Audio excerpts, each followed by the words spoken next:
bahasa Arab itu adalah bahasa yang unik dan kompleks, Kak Habib. Kenapa demikian? Satu huruf saja bisa berubah maknanya. Murajaah ini merupakan kunci penting bagi anak-anak kita dalam menghafal Al-Quran. Lebih berat rasanya memurajaah daripada menambah hafalan baru. Igo tungku sajarangannya dalam pendidikan ya. Ada guru, kemudian ada siswa dan siswi, kemudian orang tua di rumah ya. Jadi sinergi itu adalah kunci. Jumpa lagi di Sapa Edu Pagi. Assalamualaikum warahmatullahi wabarakatuh. Alhamdulillahirabbil alamin. Hamdan katsiran thayyiban mubarakan fi kama yuhibbu rabbuna wa yarda. Asyhadu an la ilaha illallah wahdahu la syarika lah wa asyhadu anna Muhammadan 'abduhu wa rasuluhu sallallahu alaihi wasallam. La nabiyya ba'da, amma ba'd. Puji dan syukur senantiasa kita panjatkan kehadirat Allah Azza wa Jalla yang senantiasa memberikan kita rahmat, hidayah serta nikmat kepada kita semua. Tentu ini adalah nikmat-nikmat yang patut untuk kita syukuri, yang kalau seandainya ingin kita jabarkan satu persatu nikmat yang Allah berikan, mungkin tidak cukup bagi kita untuk menyebutkannya. Salawat beserta salam adalah kita mohonkan kepada Allah Subhanahu wa taala agar senantiasa tercurah kepada Nabi kita Nabi Muhammad sallallahu alaihi wasallam. Allahumma shalli ala Muhammad wa ala ali Muhammad. Pemirsa yang semoga dirahmati Allah Subhanahu wa taala, kembali lagi kita di program Sapa Edu Pagi yang alhamdulillahirabbil alamin. Pada kesempatan kali ini dari Radio DFM, dengan senang hati Kak Habib menyapa pemirsa dimanapun berada yang mungkin pada saat sekarang ini sedang berkendara ataupun sedang bersiap-siap menuju tempat kerja. Nah, ayah bunda yang semoga dirahmati Allah Subhanahu wa taala, tentu dalam program Sapa Edu Pagi kita selalu membahas hal-hal yang berkaitan dengan dunia pendidikan, yang tentunya pada kesempatan kali ini tema yang akan kita bawakan adalah terkait dengan menjaga bacaan Al-Quran anak kita. Ayah bunda, bantu kami menjaga bacaan Quran anak. Sudah hadir di hadapan Kak Habib kali ini adalah Ustadz Andrisul Fauzan SAG Hafizahullah Ta'ala, guru dari Tahsin SDIT Dar El Iman Padang. Assalamualaikum Ustadz. Waalaikumsalam warahmatullahi wabarakatuh. Masya Allah, sehat Ustadz? Alhamdulillah Kak Habib. Alhamdulillah, barakallahu fikum Ustadz. Ustadz, berkaitan dengan tema kita kali ini ya, tentu tahsin adalah salah satu pembelajaran yang ada di sekolah ya Ustadz. Nah, yang terkadang ada anggapan yang penting kan anak mau baca dulu soal Al-Quran nih Ustadz. Soal tajwid, tahsin nanti saja kalau sudah besar begitu. Nah, bagaimana Ustadz memandang ataupun dalam pandangan Islam mengenai keutamaan membaca Al-Quran dengan bacaan yang benar itu bagaimana? Baik. Assalamualaikum warahmatullahi wabarakatuh. Alhamdulillahirabbil alamin, wassalatu wassalamu ala asyrafil anbiya'i wal mursalin wa ala alihi wa ashabihi ajma'in. Kak Habib, ayah bunda beserta para pendengar Radio Day FM yang semoga kita semua dirahmati oleh Allah Subhanahu wa taala. Masya Allah, Kak Habib, ini poin yang sangat mendasar ya. Membaca Al-Quran itu merupakan ibadah, dan setiap ibadah itu memang ada aturan yang sudah ditetapkan. Maka demikian juga dengan membaca Al-Quran yang memiliki aturan, yaitu kita membaca Al-Quran itu memang harus sesuai dengan standar aturan yang sudah ditetapkan. Artinya kita membaca Al-Quran sesuai dengan kaidah tajwid yang sudah ditetapkan. Kenapa demikian? Karena pertama, memang membaca Al-Quran itu dengan baik dan benar itu merupakan perintah Allah Subhanahu wa taala. Sebagaimana yang Allah sebutkan di dalam surah Al-Muzammil ayat 4, A'udzu billahi minasyaitonir rajim, warattilil Qur'ana tartila. Jadi Allah memerintahkan kita untuk membaca Al-Quran dengan tartil. Apa itu tartil? Tartil membaca Al-Quran dengan pelan, kemudian dengan tenang, dan poin pentingnya Kak Habib adalah membaca Al-Quran sesuai dengan kaedah-kaedah tajwid yang sudah ditetapkan oleh para ulama-ulama kita. Jadi memang itu perintah dari Allah Subhanahu wa taala. Kemudian yang kedua, para pendengar yang semoga dimuliakan oleh Allah Subhanahu wa taala, Rasulullah sallallahu alaihi wasallam bersabda, orang-orang yang membaca Al-Quran dan mereka itu mahir dalam membaca Al-Quran, mahir ini artinya adalah seperti yang kita jelaskan tadi, sesuai dengan kaedahnya. Lalu apa ganjaran yang Allah berikan? Derajatnya sama dengan para malaikat-malaikat yang dimuliakan oleh Allah Subhanahu wa taala. Kemudian yang ketiga Kak Habib, membaca Al-Quran sesuai dengan kaidah yang benar itu merupakan usaha kita untuk menjaga keaslian dari makna Al-Quran. Karena apa? Karena Al-Quran itu berbahasa Arab. Bahasa Arab itu adalah bahasa yang unik dan kompleks, Kak Habib. Kenapa demikian? Satu huruf saja bisa berubah maknanya. Kita ambil contoh misalnya mustaqim. Itu kan menggunakan huruf qaf. Kalau kita baca dengan mustaqim menggunakan kaf, itu beda lagi maknanya. Kalau mustaqim itu lurus, sedangkan mustaqim itu artinya adalah pembuat peci. Itu sangat jauh sekali maknanya. Maka poin pentingnya kita ingin anak-anak kita itu tidak hanya sekedar membaca, Kak Habib, tapi mereka berdialog dengan Allah melalui bacaan yang benar. Masya Allah, poin menarik nih Ustaz. Jadi memang ketika kita membaca Al-Quran itu tidak hanya sekedar membaca. Betul. Tapi kita berdialog dengan Allah Kita Subhanahu wa berdialog Ta'ala. dengan Allah Subhanahu wa Ta'ala. Karena itu wahyu ya Ustaz ya. Iya, betul. Tidak bisa hanya dianggap sebagai bacaan yang sebagaimana bacaan lain yang kita baca begitu Ustaz. Ustaz, terkadang kalau kita lihat di sini Ustaz, tadi kan berarti memang ini poinnya sangat penting bagi kita untuk belajar Al-Quran. Namun zaman saat sekarang ini Ustaz, kalau kita lihat masih banyak di antara kita, baik itu ayah bunda mungkin yang ada di Kota Padang dan sekitarnya ya, yang kemungkinan ataupun sebahagian, kita tidak sebut dominan ya Ustaz ya, lebih sibuk kita meleskan anak kita itu ke les yang umum Ustaz daripada les Al-Quran. Nah, sebenarnya bagaimana sih Ustaz kaitan kualitas bacaan anak dengan posisi mereka sebagai investasi akhirat bagi orang tua nih Ustaz? Ini memang realita yang banyak terjadi ya Kak Habib dan juga para pendengar yang semoga dirahmati oleh Allah Subhanahu wa Ta'ala. Kadangkala kita mungkin lebih fokus kepada, mohon maaf kita tidak menjelekkan ilmu-ilmu tertentu ya Kak Habib. Tapi ayah dan bunda yang semoga dirahmati oleh Allah Subhanahu wa Ta'ala, kenapa kita memang harus menitik beratkan atau kita fokus kepada Al-Quran ini? Karena yang pertama, bahwa orang yang membaca Al-Quran kemudian menghafalnya, kemudian mengamalkan Al-Quran itu, kata Rasulullah SAW, nanti di hari kiamat akan diberikan mahkota oleh Allah Subhanahu wa Ta'ala. Itu kemuliaan yang luar biasa. Kemudian yang kedua, Kak Habib dan juga para pendengar, bahwa aliran pahala yang tanpa henti.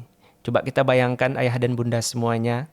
Kata Rasulullah SAW, "Man qara'a harfan min kitabillahi falahu bihi hasanah." Siapa yang membaca satu huruf dari Al-Quran, maka dia akan mendapatkan satu kebaikan. Bukan hanya sekedar itu, wal hasanatu bi'ashri amsalihha. Bahkan satu kebaikan itu dilipat gandakan oleh Allah menjadi 10 kebaikan. Nah, 10 kebaikan ini yang tetap mengalir kepada ayah dan bunda. Dan ini merupakan investasi yang luar biasa bagi ayah dan bunda, abi dan umi di rumah semuanya. Kemudian juga Kak Habib, doa yang berkualitas.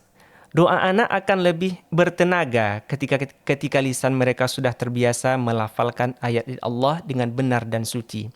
Jadi intinya, ayah dan bunda, kita sedang menyiapkan pembela kita di hadapan Allah Subhanahu wa Ta'ala. Baik, Masya Allah. Jadi memang di samping mungkin anak-anak kita dileskan les bahasa Ya, gitu betul. saja, jangan sampai kita lupa untuk meleskan anak kita les Al-Quran ini. Iya, betul. Nah, Ustadz, terkadang ketika anak-anak belajar di sekolah nih, Ustaz, tentu guru bisa menilai Iya, bacaan mereka ini, Masya Allah, ada yang bagus, betul. ada yang kurang bagus, mungkin begitu ya Ustaz. Itu kan ketika mereka melantunkan ayat suci Al-Quran di sekolah nih, Ustaz. Ketika mereka pulang ke rumah, tentu aktivitas-aktivitas ini tidak bisa 100% kita kontrol. Iya.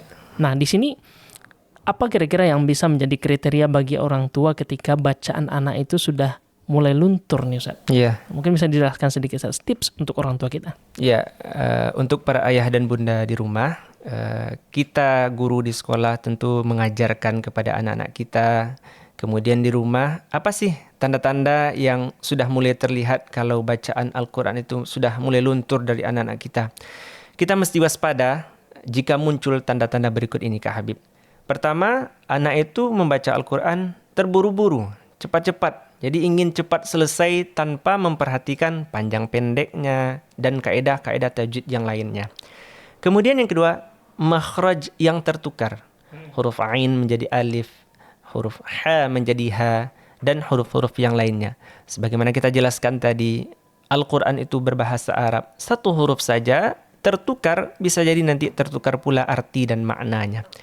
Kemudian berikutnya mereka enggan untuk mengulang kembali hafalan yang sudah dihafal di sekolah tadi. Kak Habib, kemudian ayah dan bunda di rumah yang semoga dirahmati oleh Allah Subhanahu wa taala, murajaah ini merupakan kunci penting bagi anak-anak kita dalam menghafal Al-Qur'an. Makanya ada yang menyebutkan bahwa lebih berat rasanya memurajaah daripada menambah hafalan baru. Maka perlu kita tekankan bahwa murajaah ini merupakan kunci dari keberhasilan hafalan anak-anak kita. Kemudian berikutnya irama yang monoton, artinya hilangnya ruh atau keindahan dalam membaca karena jarang mendengar contoh bacaan yang baik. Oh baik, jadi itu poin-poin yang bisa kita catat ya Ustaz ya? Iya. Nah ini nih indikator-indikator yang di sekolah oleh guru-guru menjadi standarisasi bahwasanya bacaan anak-anak kita sudah mulai luntur. Nah ayah bunda bisa copy paste dan juga bisa terapkan nih di rumah insya Allah.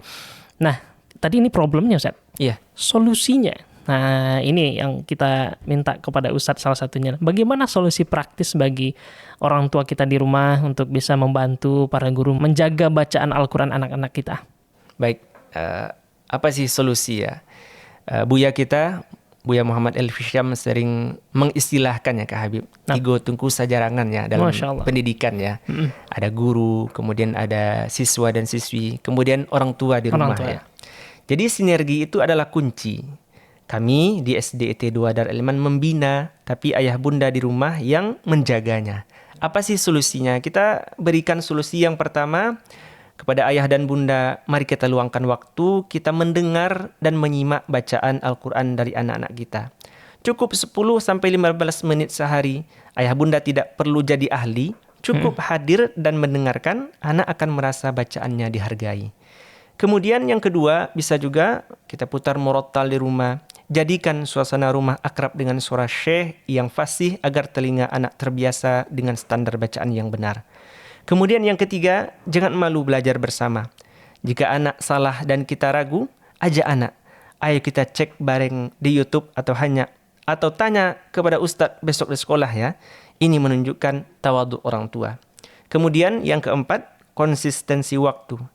Kita cari waktu luang, me time dengan Al-Quran. Misalnya setelah sholat maghrib, setelah sholat subuh, kita luangkan waktu kita bersama dengan anak-anak kita, mendengarkan bacaan mereka.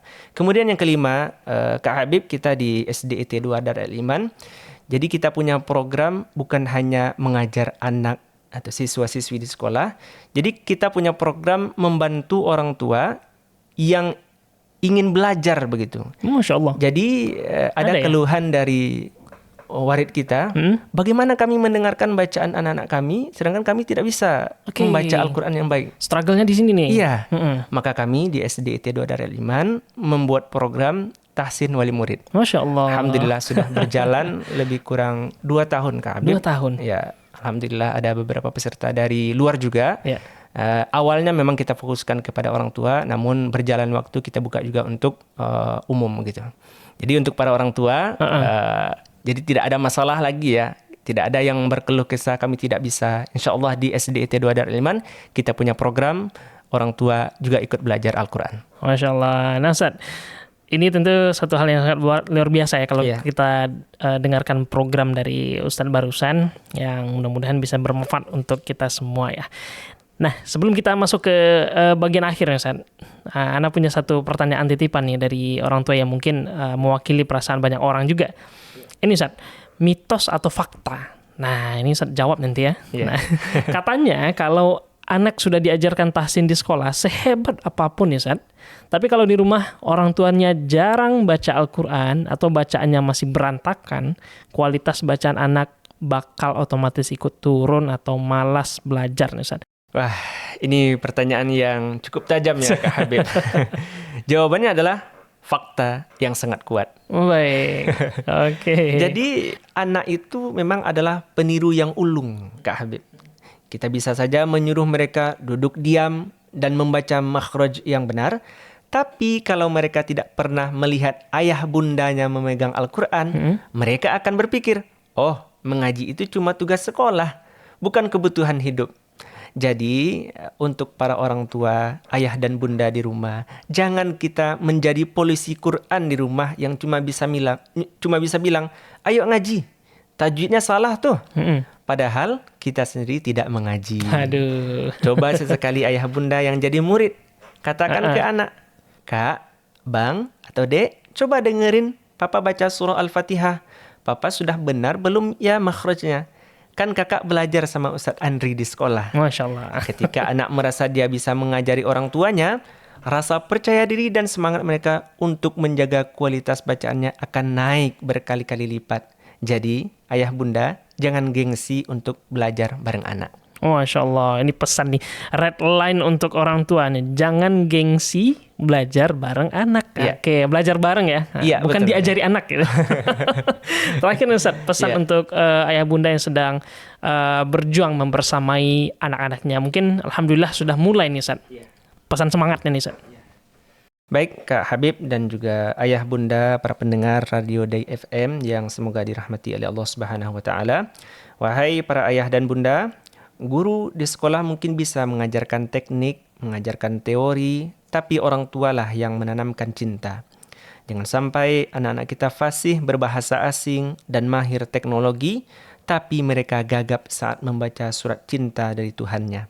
Ingatlah, bukan seberapa cepat mereka khatam, tapi seberapa benar mereka melafalkan.